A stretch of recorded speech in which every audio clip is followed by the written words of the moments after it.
My family took a $3,000 vacation without me, then assumed I'd watch their kids for free. I left at 5 a.m., and they called CPS when they found out.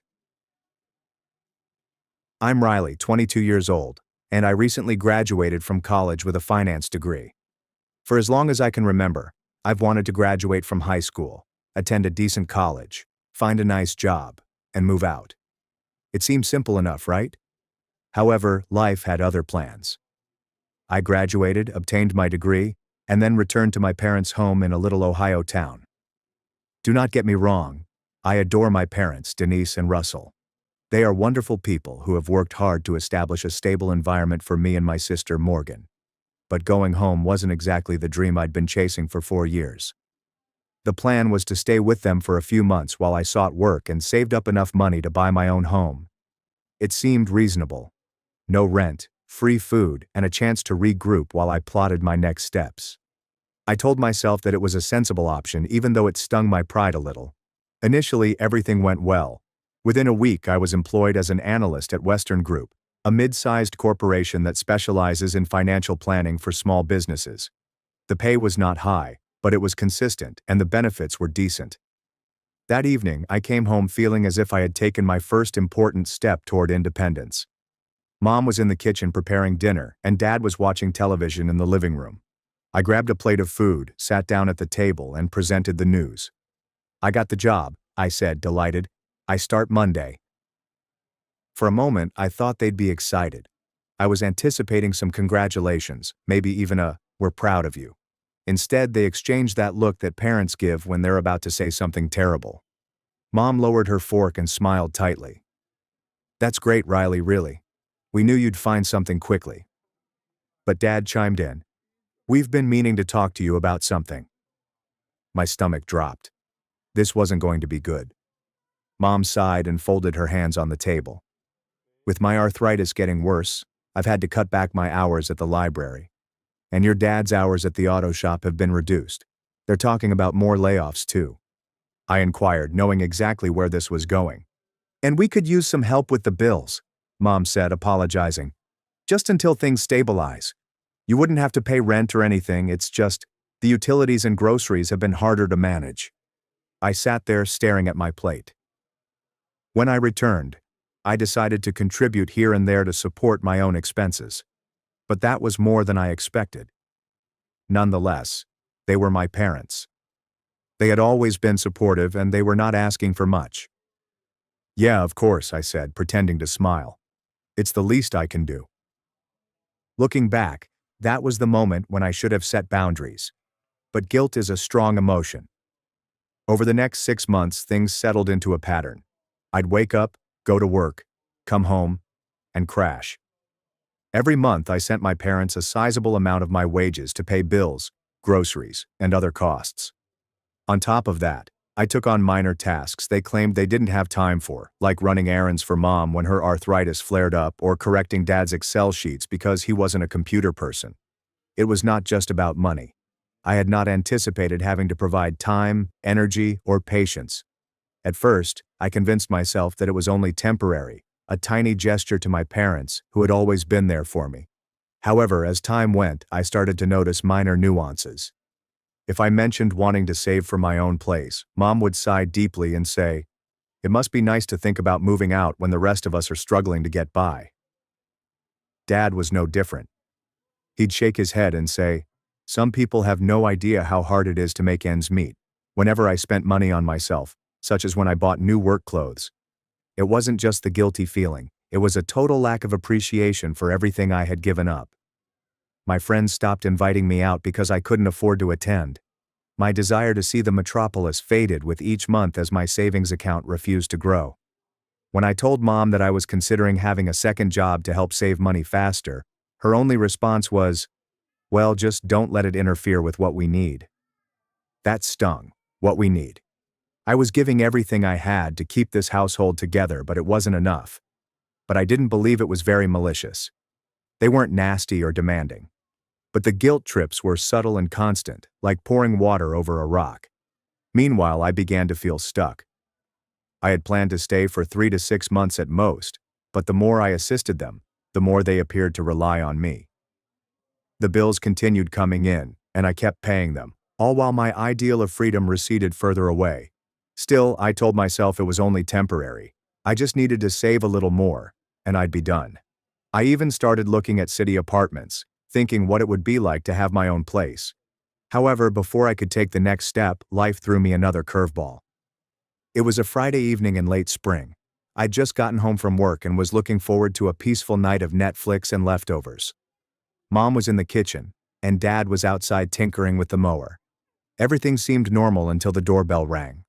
I answered the door to see my older sister Morgan standing there looking agitated. Travis, her husband, was behind her holding a bag. Their two children, Ava, 5, and Milo, 3, ran around the yard like sugar-fueled tornadoes. "Surprise," Morgan said, flashing a large fake smile. I stood there for a second, unsure what to say.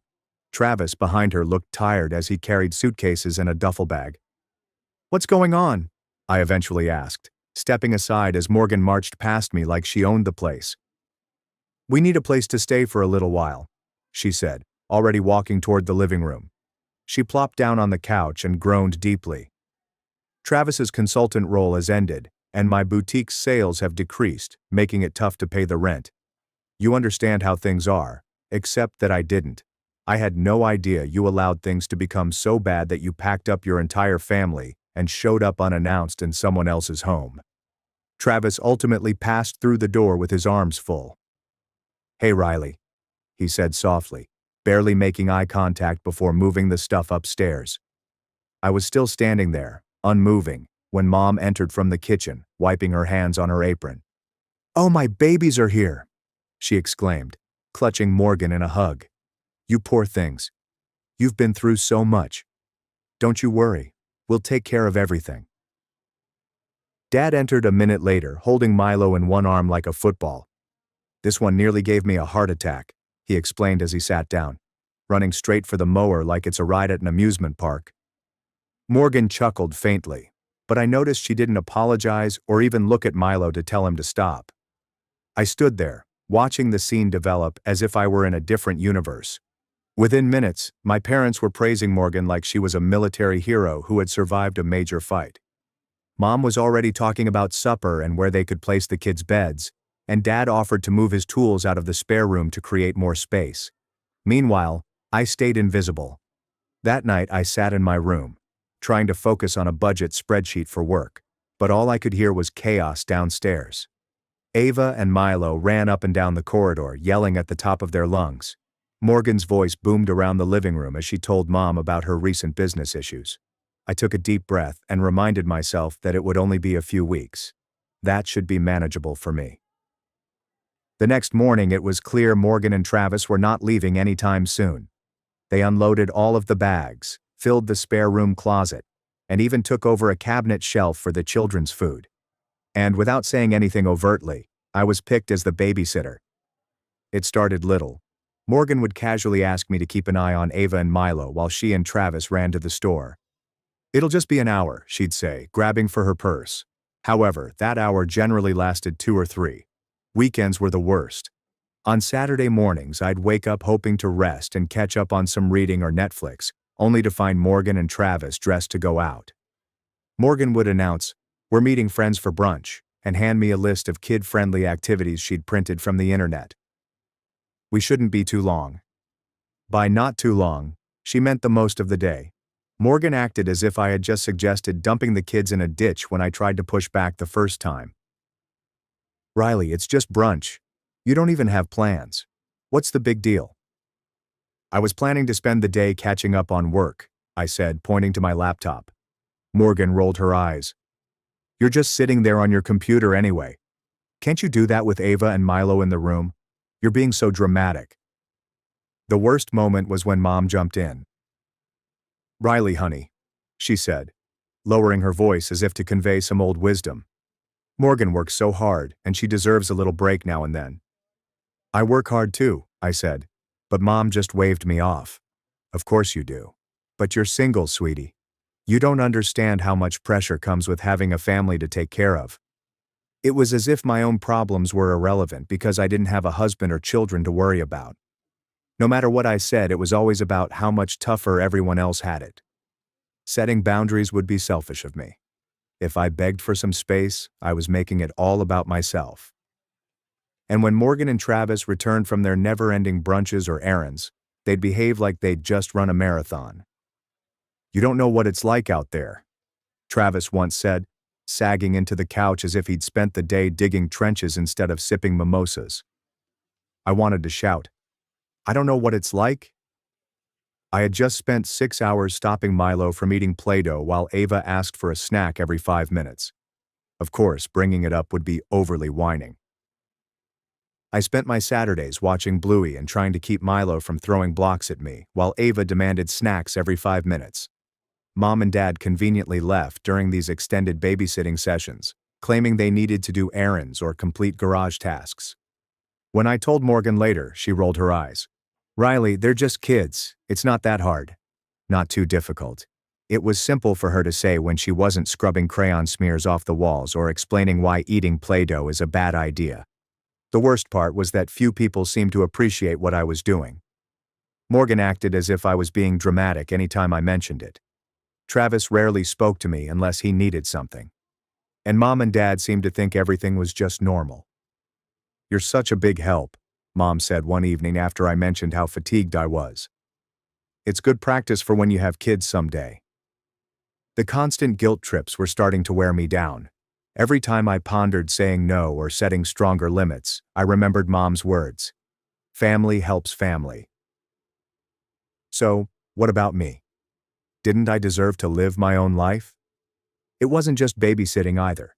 My salary, which had previously been enough to support the costs of 3 people, was now stretched thin with 5 more mouths to feed. The cost of groceries and utilities doubled overnight. I attempted to bring it up one evening after dinner. "Hey Morgan, would you and Travis be able to chip in for groceries this week?" She looked at me as if I had asked her to donate her kidney. "We're barely scraping by as it is, Riley, you know that." Travis nodded attentively. "It's tough out there right now." I bit my tongue and let it go, but inside I was enraged. As the weeks turned into months, I started to feel like a prisoner in my own home. My bedroom became the only place I could hide, but even that wasn't safe. Ava and Milo had fun breaking in unexpectedly and dumping toys and crumbs everywhere. Everyone but me realized this was not a temporary scenario. Morgan and Travis were becoming overly comfortable, and I was paying the price both financially and emotionally.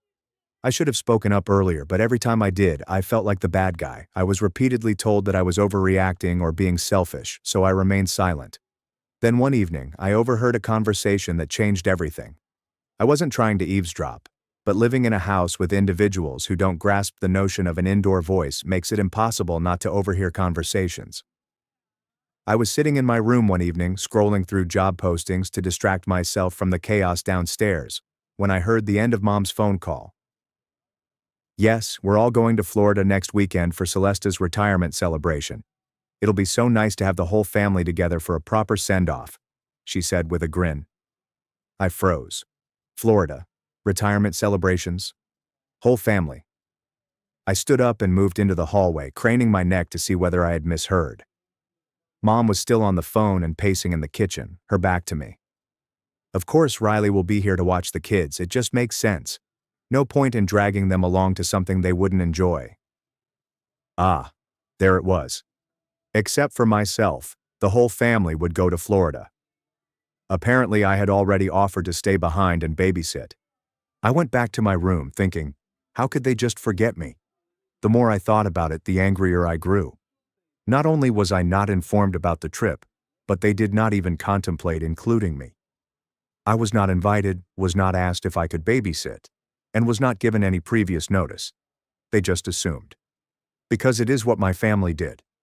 The ensuing days were filled with frustration and awkward silence. Morgan was busy shopping for vacation clothes, flaunting her new swimsuit and flip-flops around the house, while Ava and Milo were making havoc in the living room. Travis spoke constantly about how much he was looking forward to relaxing on the beach. Mom, meantime, was in full planning mode, making vacation arrangements and double-checking her packing list. Dad, of course, agreed with everything she said, nodding when necessary but adding little more than an occasional grunt of agreement. Nobody addressed the fact that I was not going. I tried to bring it up gently during dinner one night. "So when were you all planning to tell me about Florida?" I asked, stabbing at my salad. Mom glanced at me with amazement. "Oh, I thought Morgan told you." Morgan didn't even look up from her plate. "I assumed you knew. Mom's been talking about it for weeks." For weeks. I wanted to shout. Weeks passed, and no one thought to speak to me. "So what's the plan?" I asked, attempting to appear calm. "You all head to Florida and I just stay here with the kids?" "Well, yes," Mom responded matter-of-factly. "It just makes the most sense. The kids wouldn't enjoy a retirement party, and someone needs to stay behind to look after them. You're so good with Ava and Milo, and it's not like you'd want to come anyway." That last part stung. "Why wouldn't I want to come?" I asked, trying to maintain a calm tone. Morgan gradually looked up, her expression somewhere between pity and irritation. "It's a family trip, Riley. Adults only. You wouldn't even know anyone there besides Aunt Celeste. And it's not like you're close to her." Dad chimed in, trying to calm things down. "We just figured this was the best arrangement for everyone. You'll have the house to yourself for a few days. Peace and quiet." Was he serious? How relaxing would it be to follow two hyperactive kids all weekend while the rest of the family sipped margaritas on the beach? After that, I ended the conversation. It was clear that they had already made up their minds, and nothing I said would change that. As the days passed, I began to feel like an outsider in my own family. The enthusiasm in the house was palpable. Morgan and Mom were continuously talking about clothes, plans, and which restaurants they would visit in Florida. Travis, who rarely displayed emotion beyond mild rage, appears to be really excited about the trip. Meanwhile, I stayed invisible. However, the pattern was not exclusive to the Florida vacation. Morgan was always the center of attention when we were kids. She was the cheerleading captain, and her accomplishments were recognized with balloons and banners. I was the nerdy one. But it didn't matter because Morgan's trophies adorned the shelves and her face was prominently displayed in every family photo. Years later, nothing has changed. Morgan was still the golden child, and I was still the afterthought, the person they called when they needed something, the one they relied on but never fully appreciated. I tried to distract myself by focusing on work, but it was hard to concentrate with Ava and Milo constantly barging into my room or shrieking at each other about toys. Morgan's parenting method appears to involve handing the kids an iPad and letting them run wild. Travis wasn't doing much better. He'd sit on the couch and check his phone as chaos erupted around him. But things started to shift one afternoon when I overheard Morgan talking to Mom in the kitchen. "It's just so nice to have Riley around," she shared with me. "I don't know what we'd do without her taking care of the kids. She's like the glue holding everything together." This is exactly what I did to them. Not a person with my own life and goals, but rather the glue that holds theirs together. That's when I understood I couldn't keep doing this. I couldn't continue to sacrifice my happiness and freedom for a family that took me for granted. I spent the rest of the week preparing my escape. It wasn't about revenge. It was about reclaiming my life. If they could arrange a trip without informing me, I could plan my own. I attempted to think of where I'd go. Then I remembered that one of my undergrad friends, Brooke, had mentioned going camping that weekend. She and a few others were heading to Blue Ridge Falls, and she had invited me to accompany them. I denied her request since I figured I'd be stuck at home babysitting. But suddenly it felt like a terrific opportunity. I texted Brooke that night. "Is there still room on the trip this weekend?" Her reply arrived almost instantly. "Of course. We're leaving early Saturday morning. You in?" I looked at my phone for a moment before responding. "I'm in." The decision seemed liberating. I was finally putting myself first, and this was no ordinary camping trip. It was a lifeline, a chance to get out of the house and away from the chaos that has consumed my life. However, it would be tough to carry out. My family had a knack for sniffing out anything that didn't revolve around them, and if they discovered I was planning something for me, it was over before it even began. I had to be wise about this. The days leading up to Saturday were tense. Morgan was in full holiday mode, parading about the house with new beach hats and a playlist she insisted on blasting at high level. Travis spent the majority of his time tinkering with the children's car seats and complaining about how much luggage they needed to put into the trunk. Meanwhile, Mom rushed around with a clipboard, double-checking the packing list. "Riley, don't forget Ava likes her milk warmed before bed," she said, as if I hadn't heard it 3 times before. "Oh, and Milo's picky about his pajamas. Make sure he's in the blue ones." I nodded, biting my tongue to prevent saying something I could regret. There was no point in disputing. I had already volunteered to be the weekend babysitter, and nothing I said would change their minds. By Friday night, the house looked like a zoo. Mom and Morgan were deciding which foods to bring. Travis was attempting to mend a squeaky luggage wheel as the children ran around the living room like miniature hurricanes. Dad, as usual, had gone to the garage to check on the tools, which I assumed was code for fleeing the commotion. I watched it all from the kitchen, silently drinking my tea and counting down the hours till morning.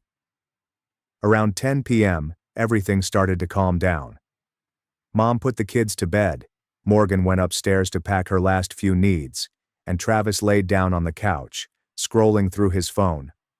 I waited until the house was completely silent before entering my room and grabbed my duffel bag. I'd been packing slowly all week to avoid suspicion, putting my hiking boots and clothes at the back of my wardrobe. I carefully packed my toothbrush, flashlight, and a few snacks before sealing it. My heart was racing with anticipation rather than dread. This was not just about camping. It was about restoring control of my life. My alarm rang at 5 a.m., sharp. I got out of bed, grabbed my duffel bag, and tiptoed to the door. The house was extraordinarily quiet, the type of quietness that only occurs in the early hours of the morning. I held my breath as I opened the front door, cringing as it creaked more than expected. I froze for a second, waiting for someone to call after me, but nothing occurred. The air outside was cool and refreshing. I took one last look at the darkened house before getting into my car and started it. As I backed out of the driveway, I felt a sense of relaxation. I was free. The journey to Blue Ridge Falls was both peaceful and pleasant. The farther I traveled from home, the lighter I felt. I turned on the radio and relaxed for the first time in what seemed like months. Although I kept thinking how my family would react when they got up, I tried to distract myself and focus exclusively on myself. Brooke had texted me the camping location, and when I arrived, the sun had fully risen. She was already there, unloading her car and setting up her tent. "Hey, you made it!" she exclaimed, waving as I parked beside her. "Of course," I responded. "Wouldn't miss it for the world." The campsite was just secluded enough to feel like a real escape, but not so far away that we couldn't find a good route or two. Brooke introduced me to the remainder of the group, which included her college classmates and coworkers. Everyone seemed comfortable and nice, with few questions. We spent the morning erecting tents, gathering firewood, and determining which paths to explore. By midday, we were deep in the woods. It was unusual to be surrounded by nature instead of screaming children and constant requests. Brooke and I settled into a relaxed rhythm, discussing work, life, and everything in between. She didn't inquire about my family, and I didn't respond. This excursion wasn't about them. It was about me. That evening, we gathered around the campfire to eat marshmallows and tell stories. "This is exactly what I needed," I said, relaxing on my camp chair and enjoying the warmth of the fire. "Same," Brooke replied, adding another log to the fire. "We should do this more often. Just get away from everything, you know." I nodded and stared at the flames. For the first time in a long time, I felt completely calm. Nobody begged me for favors. Nobody was guilt-tripping me.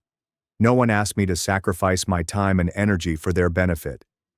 As the night went, I found myself laughing harder than I had in ages. It wasn't just the jokes or anecdotes. It was the feeling of being surrounded by people who didn't demand anything from me. During this time, I did not check my phone once. When we returned to the campsite that evening from our journey, I was fatigued in the greatest way possible. My legs hurt, my face was sunburned, and my heart felt lighter than it has in months. I was no longer concerned about my family's expectations or regular demands. I was contemplating what I wanted, where I was going, and how I would get there. That is, until I opened the front door. The house was a mess. Toy dinosaurs, crayons, and what looked to be an empty cereal bag were all sprawled out across the couch. The faint smell of something burning lingered in the air, and I could hear voices coming from the living room. "Riley's here," Mom replied, her voice not as warm as usual. It seemed sharp, like if she were about to unleash something on me. I left my duffel bag at the door and entered the living room. Mom, Morgan, Travis, and Dad were sitting together, their faces flushed with wrath. Ava was screaming aloud, and Milo was curled up on the floor, holding a juice box. "What's going on?" I asked, trying to keep my voice calm. "What's going on?" Morgan said, standing up and pointing at me. "You disappeared without telling anyone. That's what's going on." "I told you I wasn't babysitting this weekend," I replied, crossing my arms. "You didn't tell us where you were going or what the hell you were doing," Mom screamed, flushing. "I'm an adult, I don't need to check in," I said, my patience fraying. "Well, when we realized you weren't here with the kids, we panicked," Travis had told us. Panic was not even close to describing it. They said they were shocked when they discovered I wasn't at home on Saturday morning. My car was gone, my room was empty, and I had left no notes. Instead of assuming I had gone somewhere or taken a much-needed break, they immediately went to the worst-case scenario. "We thought something had happened to you," Mom said, her voice quivering. "We even called CPS." That stopped me in my tracks. "You called CPS? For what?" "For abandoning the kids," Morgan cried, as if it were the most obvious thing on the planet. "First of all," I replied, waving my hand to interrupt her, "I never agreed to watch your kids this weekend. You all decided that on your own, without consulting me. Second, calling CPS on me for not being here is insane. What exactly did you tell them?" "Hi, we wanted to abandon our own kids with someone who didn't agree to it, but now she's not home, so please arrest her." "Did they laugh before or after they hung up on you?" "That's insane." "It wasn't insane when we didn't know where you were," Mom exclaimed. "I couldn't take their foolishness anymore." "So what happened when CPS showed up?" "They left after we explained everything," Morgan said softly. "But do you have any idea how embarrassing that was?" "Embarrassing?" I questioned, my voice rising. "You called CPS because I didn't stick around to babysit your kids and you're worried about embarrassment?" The argument escalated from there. Morgan accused me of being selfish and irresponsible. Travis mentioned something about how I had let everyone down. Mom continued mentioning how I had abandoned my family. Dad, of course, sat there shaking his head in disappointment, as he frequently did when things did not go as planned. By the time the yelling ended, I was too tired to fight. I took my duffel bag and went upstairs to my room, closing the door behind me. The chaos remained until Monday. I left for work early, not wanting to deal with any more guilt trips or accusations. However, my phone was already inundated with texts. "Mom, we need to talk about your behavior this weekend." Morgan, "Riley, you totally screwed us over." Travis, "You owe the family an apology." I disregarded them all. At work, I tried to focus, but the stress of the weekend hovered over me. My co-workers could tell something was wrong, but I wasn't about to unload my family drama in the midst of the break room. By the time I got home that evening, I was ready for round 2. Mom was waiting for me in the kitchen from the time I entered. "We need to talk," she said, folding her arms. "I'm tired," I told her, attempting to walk by.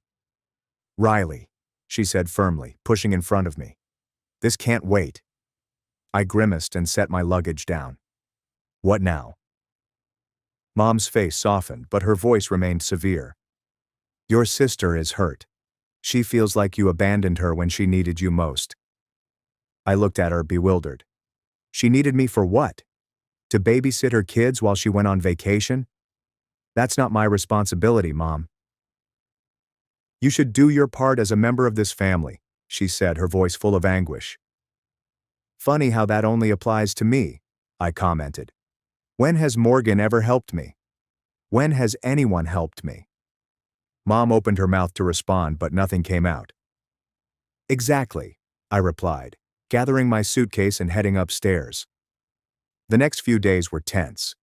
Morgan hardly spoke to me, and when she did, she only made passive-aggressive comments about how difficult it is to find good babysitters these days.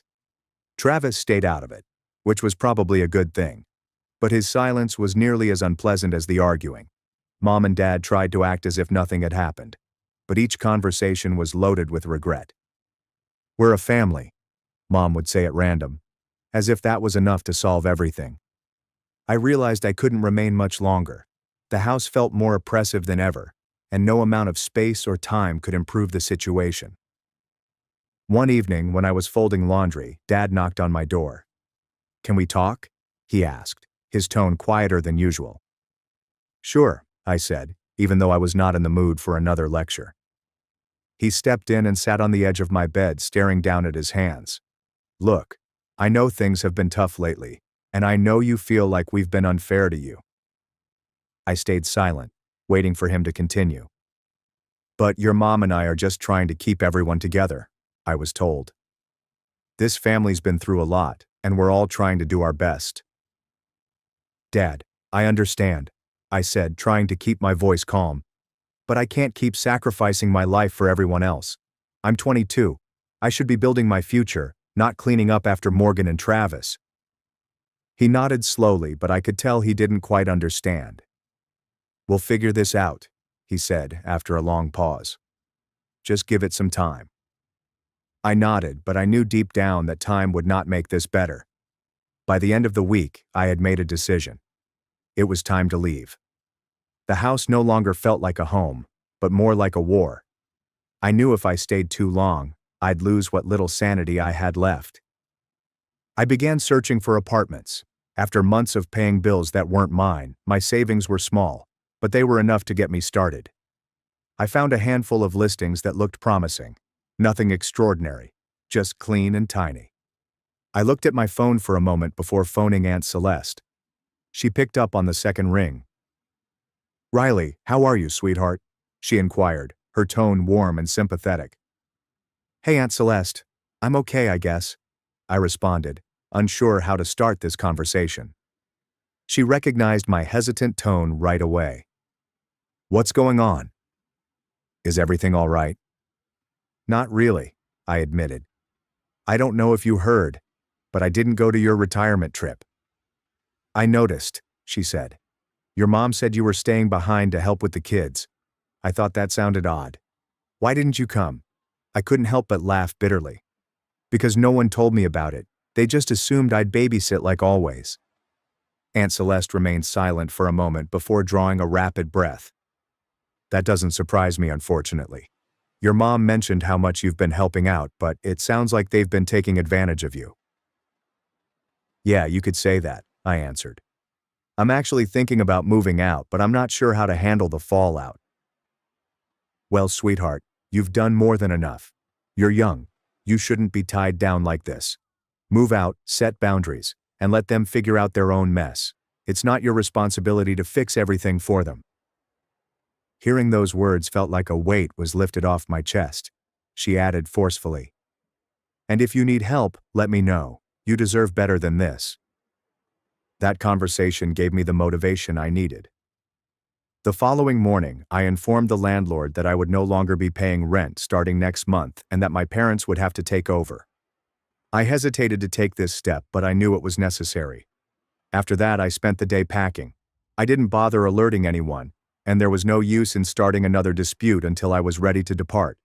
I packed all I could put into my car, and the rest could wait. That evening, I arrived downstairs for dinner, ready to drop the bomb. The tension was already high. Morgan had rarely spoken to me this week, and Mom had loomed like a dark cloud. "Can we talk?" I asked, putting down my fork. Mom looked up, wary. "What is it, Riley?" I stated plainly, "I am moving out." The silence was horrible. Morgan's fork clattered on her plate, and Mom's jaw dropped. Even Dad was surprised, but he quickly hid it with his usual grin. "You're what?" Mom asked, her voice shaking. "I'm moving out," I repeated again. "I've already found a place, and I'll be leaving by the end of the weekend." "But you can't just leave," Mom said, her voice rising. "We need you here, the bills. The kids? It is not my responsibility, I explained. I've been paying for this house, babysitting Morgan's kids, and putting my life on hold for months. It's time for me to live my own life. Morgan scoffed. Wow. So you're just going to abandon us?